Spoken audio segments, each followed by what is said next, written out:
Ito yung pangalawa, na naka-50 off. Never mix it. Do you know what that is? Yes, you know, see. Ganda siya dyan, oh.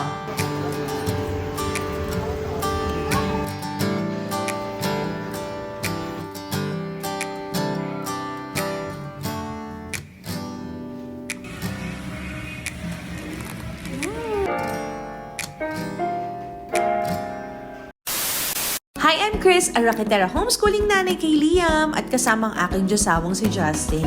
Let's make the most out of my remaining years before I turn 40 at samahan niyo ako sa aking journey! Okay, feeling ko tayo po ay magkakabit na ng kisame. Welcome! Ganda, may pinto na, oh. Pasok tayo sa loob. Saan ba bukasan ito? Wala kasing hawakan. Ayan. Wow! Okay, nice. Nice. Look at that. May salamin na friend. Hello! Ganda na mirror natin. Ganda ng gym. Ayun yung tindahan ko. Anyway, that's nice. Labas muna tayo. Ang ganda, oh. Wala makisame. Ang dami ko naging problema dito sa kisame na ito. Naalala nyo ba? Kung kayo ay nanonood na aking IG stories.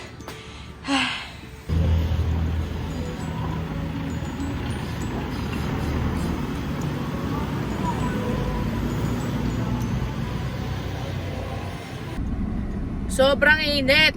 Nakatodo yung AC. Oh my gosh. Alam nyo guys, first time kong naka-enjoy ng sport. Actually, na-enjoy ko naman yung swimming. But there was a time na nakaka-bored din siya. Alam mo yun? Kasi minsan aga ko gumising, wala pang agahan. Tapos late ako nakapunta dun sa pool. Kailangan ko lumangoy ng 1 oras.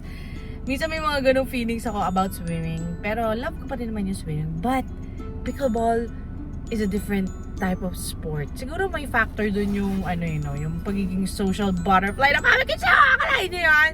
So social butterfly na ako. Ito pala yung paddle na ginagamit ko. Wala naman to atang technology. Binili ko lang talaga to for the aesthetic. Ang ganda kasi friend, 'di ba?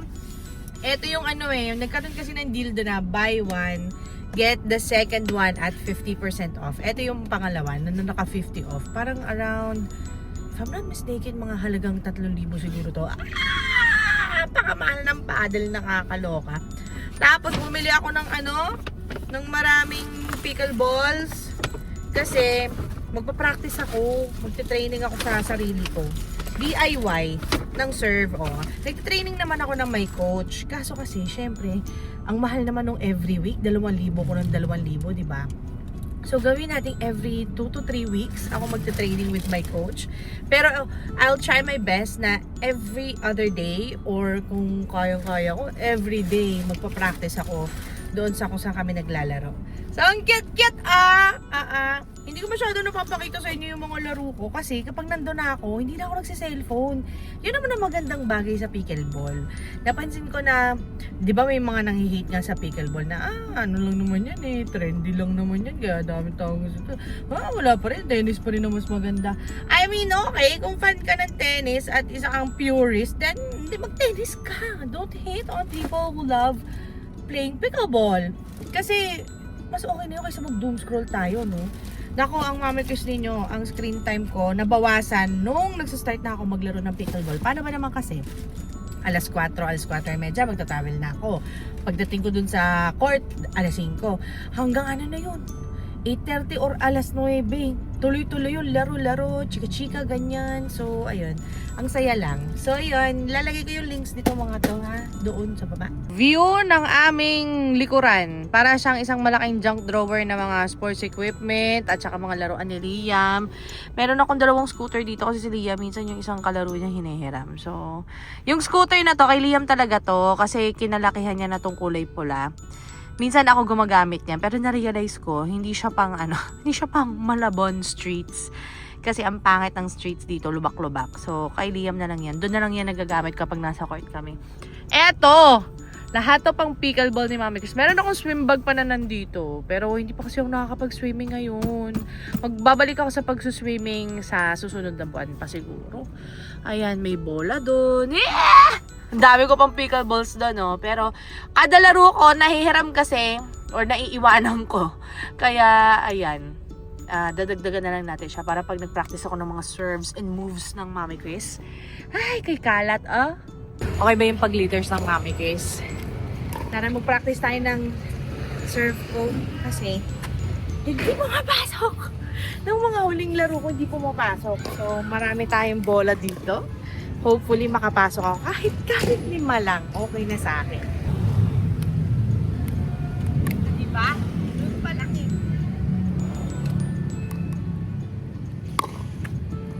Ouch!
Ayos ba? Ayos ba?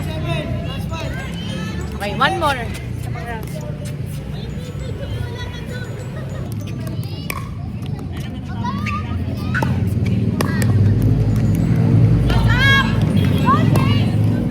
Outside your friend!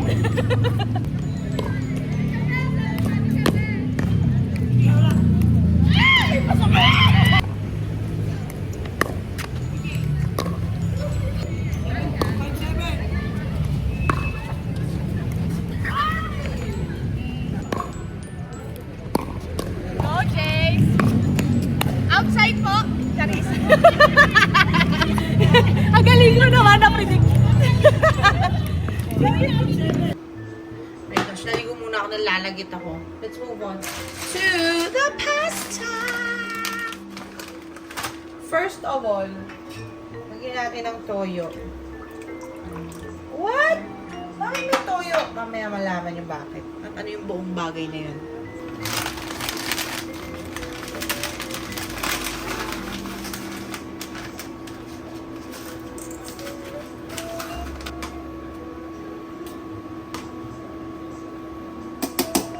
Let's prep! Gawa tayo nung nakita ko sa TikTok, seaweed pasta, okay? Ngayon, ipe-prep ko lang yung ingredients na gagamitin natin, ha? Para, naku, masarap daw ito. And favorite ng anak ko ang ang seaweed eh. So, sana magustuhan niya. Kailangan natin ng fresh garlic. So, una natin gagawin, meron ako ditong Tough Mama na chopper. Pwede na siguro ito kasi kailangan. Durugin daw tong seaweed. Ganyan. Yan, dyan.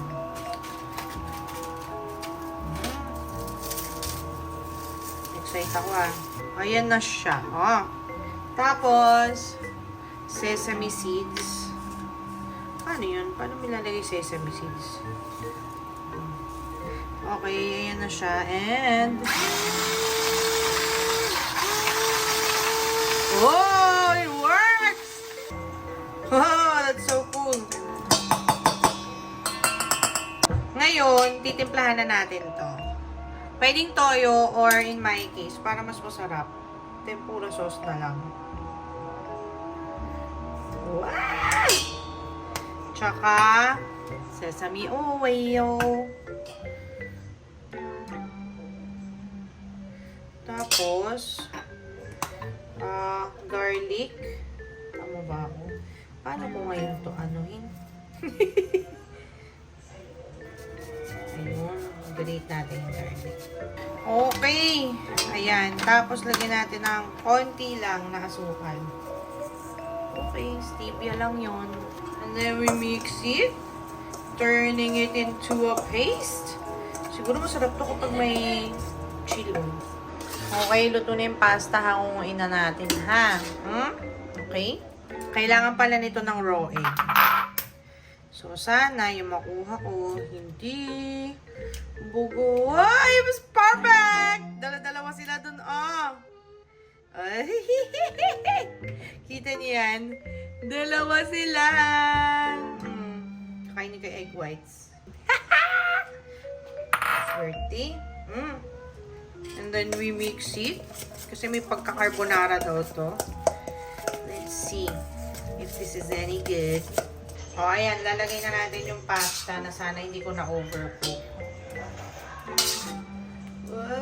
Ay, sarap. We mix everything together. Feeling ko need ko siya dagdagan nito. A little bit, Monica. And a little bit more salt.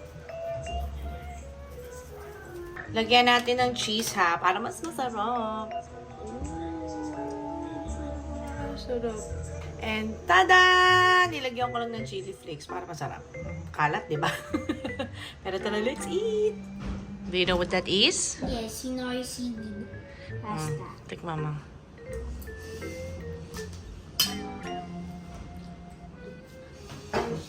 4 stars? Acceptable. Naalala nyo pa ba yung kasagsagan ng mga Japan surplus na mga stores? Meron kasi malapit sa amin na nagbebenta ng mga Japan surplus items.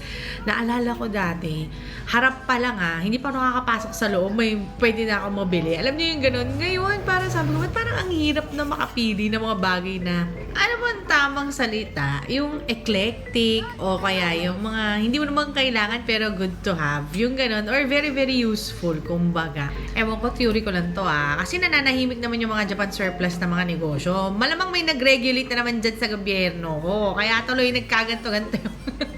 Mami, kasi may hugot na naman ako. Hindi kasi iba talaga dati, friend. Kung kayo kung kayo nakapunta sa mga Japan surplus before, you guys know what I'm talking about. Uy, chika nyo nga sa akin, saan maganda yung Japan surplus na branch or yung mga stores na ganito, dadayuhin ko talaga kasi alam nyo naman, therapeutic sa akin ng mga second-hand stores kagaya nito. Hey! Here's our at-home gym. And eto na po ang update. Ay, naglagay na sila ng kisame. Oh my goodness. Hey! Ganda! Ganda? Ganda siya dyan, Popost pa yan, Wow! Sakto lang pala yung mga nilagay namin bintana. Ang saya, finally! Kaso wala akong makitang budget pang mat. Kasi yung sahig ganito, medyo magaspang siya. So, I don't know what to do. We check out the ceiling. Ganda-ganda. Ang dami ka naging problema dyan. Pero ang ganda siya. Etong side na to, baka tanggalin na natin yung washing machine dyan. Ayusin natin ng konti yung CR. Wala na tayong pampatiles. Yan na yan. Yan na talaga. Papalinis ko na lang. Pagkatapos, hindi ko alam kung dito ko ilalagay yung outer kitchen. Maglalagay kami ng dirty kitchen dito. When I say dirty kitchen, yung parang pang-camping lang na style, yung ganon. Kasi, gusto ko magkaroon ng, yung pyongsang table ba tawag sa ganon? Basta yung Korean katre. Tapos may halaman doon. Kasi may butas doon, friend. Nasa 4th floor tayo. Diretso ka sa baba. Pag nalaglag ka dyan, patay ka.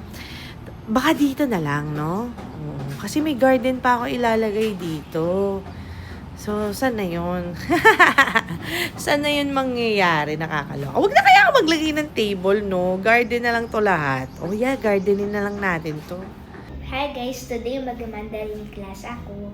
Hey, 我，你是好不 Okay, good. Ayan.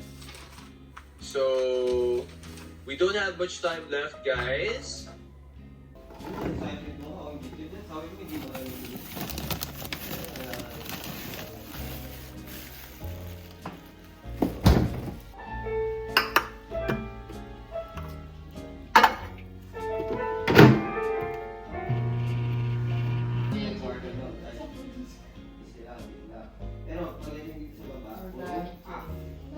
What's your next class? Piano, after nun, magbibili ako ng kotse sa SM Department Store. Kasi Wow! sinabi Ang ko sa dami PK. naman siyang sinabi doon.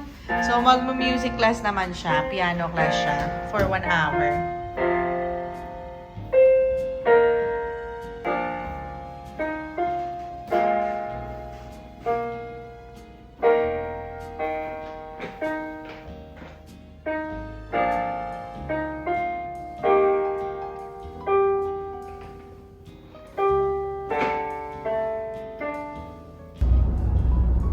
Rerouting via G2 Skyway south to avoid traffic building on your route. You save 3 minutes. Salamat SM for the certificate. 42? No, wrong. Not 42. 22. Madalas may sketch paper talaga ako. Kaso, nakalimutan ko ngayong araw na to kaya sa tissue paper siya nagko-compute. At alam nyo ba tong batang to, ang favorite restaurant niya ay Chili's. Yes, sa Chili's po ang kanyang paboritong burgers and fries. Na madalas, ako mo-order ng burgers and fries na yon. Kasi pang kids meal kasi yon. Tapos kay Liam, yung isang buong plato na truffle pasta, ang paborito niyang lantakan. And yung mga food items dito ha, they're not cheap. Nakakaloka. Minsan pag kumakain kami dito, inaabot ako ng mga 3 to 4,000 pesos. Tatlo lang kami sa lakas kumain nitong batang to, nakakaloka. Alam nyo ba, minsan natanong ko to si Liam, alam mo ba anak kung gano'n ka kaswerte? Kasi kaya mong kainin yung mga gusto mong kainin, kaya mong gawin yung mga gusto mong gawing experiences, nakakapunta ka sa mga lugar na dati pangarap lang ng nanay mo, napakaswerte mo. Alam nyo ba kung anong sagot ng batang ito? No, mommy, I just feel normal. And for a moment, akala ko, wait lang, napaka-ungrateful ba ng anak ko?